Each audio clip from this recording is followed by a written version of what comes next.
Alors, ça dit quoi? Moi, ça dit que j'ai envie de faire de l'animation, là. Faut faire de l'anime, il faut animer. On a dit qu'on faisait de l'animation. À la base, j'ai fait une école d'animation. Bon, va falloir animer à un moment donné. Donc, on va animer aujourd'hui. J'aimerais que cette vidéo, ce soit plus axée sur comment je fais un projet. Et on va tous apprendre ici, parce que même moi, je sais pas comment je fais un projet. Je sais juste que je veux faire une courte animation pour Instagram qui se cale sur un son. Ce son-là.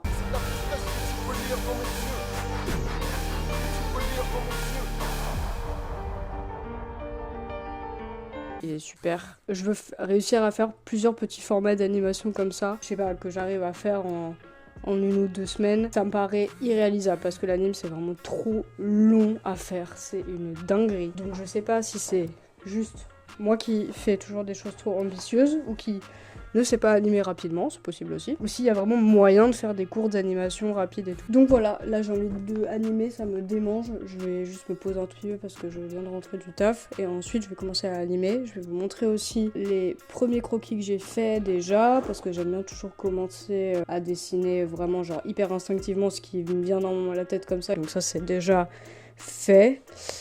Et là j'en suis à commencer à créer une animatique.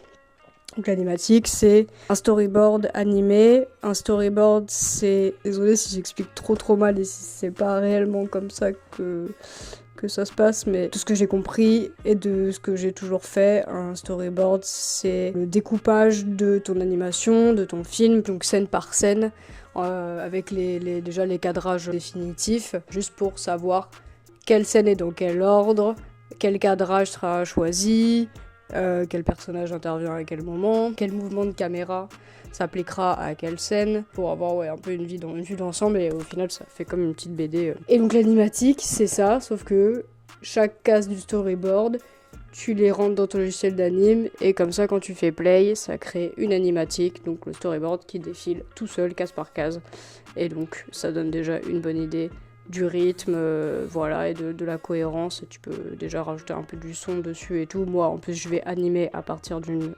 musique. Donc, il faut déjà que mon animatique soit bien timée sur la musique. Et vraiment, mon défi, c'est que ce soit réalisable de manière assez rapide, assez courte. Donc, on parle d'une animation de genre 30 secondes maximum, je pense, hein, entre 30 secondes et 1 minute, mais je vais vraiment essayer de faire 30 secondes, ce sera déjà énorme. Mais j'aimerais vraiment trouver une recette qui fonctionne pour faire un peu à la chaîne des animations comme ça de environ 30 secondes que je pourrais vraiment poster assez régulièrement, quoi. Et je vais vous filmer dans les jours à venir, tous les moments où je taffe sur ce projet, toutes les avancées, probablement tous les problèmes que je vais rencontrer, parce qu'il va y en avoir des tonnes comme d'habitude. Aujourd'hui, j'ai fait l'animatique à partir des dessins que j'avais fait sur mon carnet. Sauf que comme d'habitude, je me mets tout de suite à détailler, à faire très précisément les visages, les détails. J'essaye que les proportions soient déjà là et tout. Enfin, vraiment, je m'attarde sur des trucs alors que on n'en est pas encore à cette étape-là. Ce qui a fait que donc hier, j'ai vraiment travaillé, genre je pense 2 heures sur une animatique pour, au final, j'ai même pas fait la moitié des dessins que je voulais faire. L'objectif c'était de faire une animatique crade mais globale de à peu près tout ce qui va se passer. Et au final, j'avais 3-4 images très belles, très propres, mais pas le reste. Et en fait, j'étais juste fatiguée et avec l'impression d'avoir travaillé longtemps pour pas grand-chose. Et ça, c'est un sentiment qui m'arrive souvent avec l'animation. J'ai tout de suite envie qu'il y ait un résultat tout de suite parfait, que les proportions soient là. Enfin, je sais pas, je me mets une pression sans même y réfléchir et je me mets dans des tunnels comme ça de travail ou 2 heures où je décroche pas mes yeux de l'ordinateur. L'anime, c'est vraiment... faut faire gaffe en fait parce que ça fonctionne vraiment étape par étape. Chacun sa manière d'animer, mais pour moi je trouve quand même qu'il y a des étapes à ne pas griller, sinon on se perd vite et on se retrouve en fait à faire des dessins précis, des trucs détaillés qui ne serviront pas par la suite et après c'est juste du travail jeté à la poubelle, donc c'est très très frustrant et décourageant.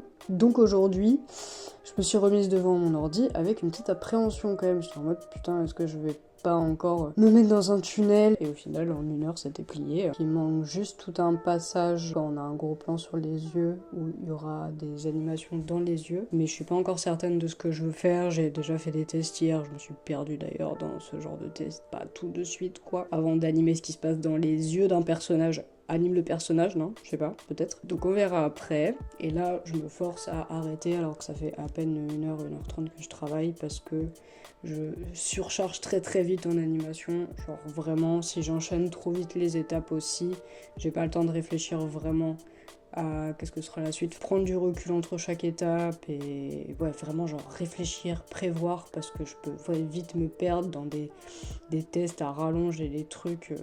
et des détails comme je disais et au final m'épuiser parce que je fais pas les choses dans le bon ordre. Bon, faut que je vous fasse un update de où j'en suis dans mon animation. Ça fait peut-être 2 semaines que je travaille dessus maintenant. Bon, pas en continu et tout, mais dès que j'ai un peu de temps. Et là, j'en suis à l'étape du ref. C'est-à-dire que j'ai fait au brouillon à peu près toute l'animation en mettant les proportions sur mon petit personnage de chat et tout. Donc j'ai fait le ref des poses clés, c'est-à-dire des poses principales pour comprendre le mouvement, comprendre ce qui se passe dans l'anime. Et ensuite il faudra que j'intervalle, donc je vais mettre toutes les images qui se trouvent entre les poses clés pour fluidifier l'animation. Et là je m'étais attaquée à la partie de l'animation des larmes, parce que du coup mon petit chat il va tourner sur lui-même. En parlant de petit chat, il y a une partie dans l'anime où sa tête tourne sur elle-même. Mais en fait, je voulais qu'il pleure en même temps. Et donc, du coup, que les larmes sortent en continu de ses yeux et qu'elle tourne sur elle-même, qu'elle forme un cercle de larmes un peu en continu. Donc, sa tête tourne déjà sur elle-même. Et les larmes tournent autour de la tête aussi. Et je me suis cassé la tête plusieurs heures là-dessus, à essayer de comprendre ce mouvement. J'ai essayé de trouver des références d'animation. Hier soir, avant de m'endormir, j'étais déprimée parce que j'avais passé tout l'après-midi hier à essayer de faire cette partie de l'animation sans succès. Ça va le chat? Enfin, là, vraiment, c'est une animation qui est beaucoup trop compliquée à faire de tête. En tout cas, moi, vraiment, je galère à comprendre comment le mouvement il fonctionne. Même mon Mimi, putain. Donc du coup, j'étais en mode oui, bon bah là, il me faut vraiment une référence, quoi. Faut vraiment que je trouve quelconque animation qui existe déjà. Et bon, sûrement que ça existe, mais j'ai pas trouvé, en tapant des mots-clés ou je sais pas quoi, j'ai pas trouvé. Jusqu'à ce que hier soir, j'ai une révélation, en fait, j'ai trouvé quel rêve je pouvais utiliser pour ce mouvement précis d'eau qui tourne sur elle-même comme ça. Et c'est peut-être d'ailleurs ce truc-là qui m'a donné l'inspi, m'a donné l'idée même en premier lieu de faire une animation de larmes comme ça. C'est ce petit objet-là. Alors, je vais essayer de vous le montrer. Et donc en fait, c'est un sablier, mais un peu en mode lampe-lave. Donc en fait, ça simule à peu près la rotation de larmes qui défile en fait un peu. Je sais pas du tout compréhensible ce que je raconte, je suis désolée, j'espère que vous comprenez. Et donc en fait, je me suis dit, si je fais couler des petites bulles et qu'en même temps, je tourne sur lui-même l'objet, peut-être que j'arriverai à avoir une référence de ce que je cherche en fait. Donc si ça marche pas, j'aurais bien le seum. Donc je reviens vers vous, je vous dirai si ça a fonctionné. Du coup, je me retrouve avec ça. C'est pas mal, en tout cas le mouvement est réaliste. J'aime bien comment se crée la première goutte et tout. Après, en pratique, va falloir voir si ça fonctionne et si je peux réussir à donner l'impression que cet enchaînement de gouttes tourne sur elle-même. Du coup, les étapes qui sont arrivées ensuite, ça a été de faire l'animation des larmes, donc à partir de ce que je vous ai montré là, de mon petit sablier, qui du coup reproduisait assez bien ce mouvement-là. En vrai, les dernières animations vraiment primordiales, c'était l'animation des larmes et l'animation de motifs qui passent dans les yeux du personnage. On a un gros plan sur ses yeux. Là, j'en étais à un stade qu'on appelle le line-up, c'est-à-dire, c'est pas le clean, c'est entre le rough et le clean. Mais moi, en vérité, en général, mon rough est relativement clean. Donc en vrai, je fais plutôt un rough vraiment dégueulasse au stade de storyboard, quoi, en gros. Et ensuite, je passe directement à un line-up, quoi. Je fais un rough très très propre, finalement, que je vais pouvoir vraiment genre décalquer ensuite pour le clean. Mais en gros, voilà, ça représente le niveau de propreté et de finalité du dessin. Le rough, c'est brouillon, le line-up, c'est précis, mais pas définitivement les bonnes couleurs, par exemple, la bonne texture de pinceau utilisé ou quoi. Et le clean, c'est la version définitive du trait. Moi, personnellement, le clean, c'est une de mes étapes préférées, en vrai. Je sais que j'ai beaucoup de copains qui détestent ça, mais moi, vraiment, c'est justement l'étape où je peux débrancher mon cerveau. Limite, je fais du copier-coller le plus possible quand vraiment il y a des éléments qui bougent pas et qui doivent juste être remis tel quel sur la frame d'après. Et je sais pas, je kiffe trop voir le dessin vraiment apparaître et être sûr que là, ça y est, il n'y aura pas d'autres étapes là-dessus. Là, le trait que je fais, c'est la dernière version de ce trait-là, de déjà voir les couleurs qui s'agencent ensemble et tout. Enfin, moi, c'est vraiment une étape où je peux débrancher mon cerveau, écouter un album, écouter un podcast et juste décalquer, quoi. Perso, je kiffe trop cette étape-là, mais je comprends que ce soit un peu redondant et très long. Entre temps, j'en avais marre de taffer sur l'ordinateur, donc j'ai fait des tests pour le fond, pour mon décor. Je voulais un décor coloré, cool et un peu original quand même, sans faire un décor ou quoi. J'avais pas envie de placer mon personnage dans un décor en particulier. Et je me suis dit qu'un fond uni, ce serait vraiment dommage. Et j'avais grave envie d'aller vers un rendu un peu traditionnel. J'aime bien faire des rendus sur l'ordinateur qui seront donc digitaux, mais qui ont un peu une patte traditionnelle comme si ça avait été fait à la main. Et ça, c'est des choses qui sont possibles déjà en utilisant des pinceaux par exemple. Donc moi j'utilise souvent des pinceaux très texturés, quoi, comme si c'était un petit fusain ou un petit crayon de couleur. Et la deuxième manière d'amener du traditionnel dans du digital, c'est de faire tout bonnement un dessin, une peinture dans la vraie vie sur du vrai papier, de le scanner et de l'importer dans ton logiciel. Donc j'en ai fait plusieurs pour avoir le choix. Là, ça c'était vraiment chouette et puis je suis rapidement arrivée avec un rendu qui me plaisait. Et donc en fait ce que j'ai fait ensuite, c'est donc je les ai scannés. J'en ai choisi une, celle qui a des tons plutôt verts. Et en important son logiciel, j'ai mis un mode de fusion. Je serais incapable de vous expliquer ce qu'est un mode de fusion, mais en gros j'ai bidouillé le machin pour que les couleurs soient pas vraiment négatives mais inversées, je crois. Donc en fait les couleurs réelles du fond de mon aquarelle de base, vous voyez à l'intérieur de la tête du chat. Donc une fois que j'avais mon décor, j'avais envie d'avoir le décor d'abord parce que c'était le seul truc où j'étais sûre de où j'allais, enfin pas forcément dans les tons de couleurs ou quoi, mais j'étais sûre que je voulais un truc voilà, très texturé, très aquarelle. Donc une fois que j'avais ça, c'était beaucoup plus facile de choisir les couleurs pour mon trait, pour choisir les couleurs de l'intérieur du personnage, de ses vêtements et tout. Je voulais que tout s'accorde sur le fond.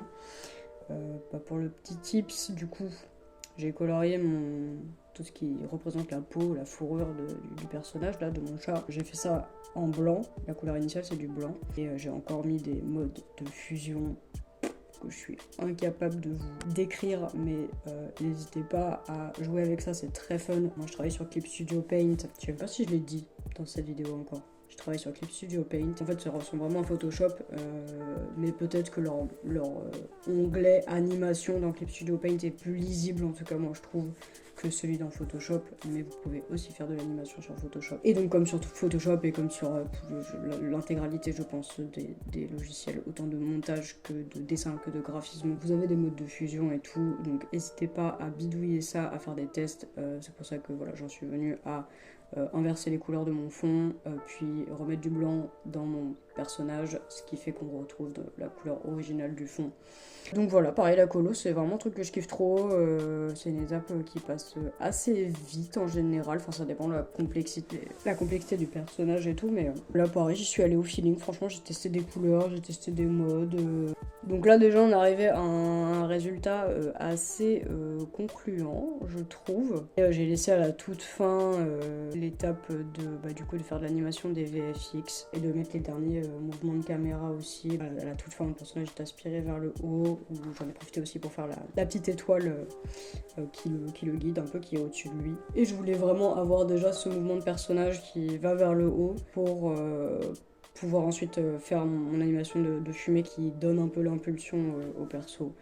Donc voilà, ça franchement j'y suis allée complètement en impro et je suis assez contente de ce que ça donne. Je m'amuse toujours beaucoup à faire de l'anime de VFX parce que c'est un peu... tu peux partir un peu dans tous les sens et il y a de grandes chances que ça rende quand même bien. Donc voilà, je crois que j'ai à peu près tout dit. Je crois qu'au final j'ai dû travailler dessus, j'ai dû mettre 1 mois à faire cet anime à peu près. Et franchement j'en suis très très fière, donc je crois que l'objectif est rempli. N'hésitez pas à aller liker cette merde sur mon compte Instagram et j'ai déjà des idées pour en faire d'autres par la suite. Je sais pas si je vais me relancer tout de suite dans ça. Donc je vais me poser, mettre mes idées à plat et puis peut-être qu'on se retrouvera pour une autre anime et donc une autre vidéo process d'anime. N'hésitez pas à me dire si c'est intéressant, si ça vous a appris des trucs, si j'explique bien ou si j'explique très mal. J'en ai aucune idée. C'est un peu décousu puisque j'ai fait cette vidéo sur pas mal de temps. En tout cas, merci d'avoir regardé, ça fait plaisir. Et voilà. Ciao, bisous, salut.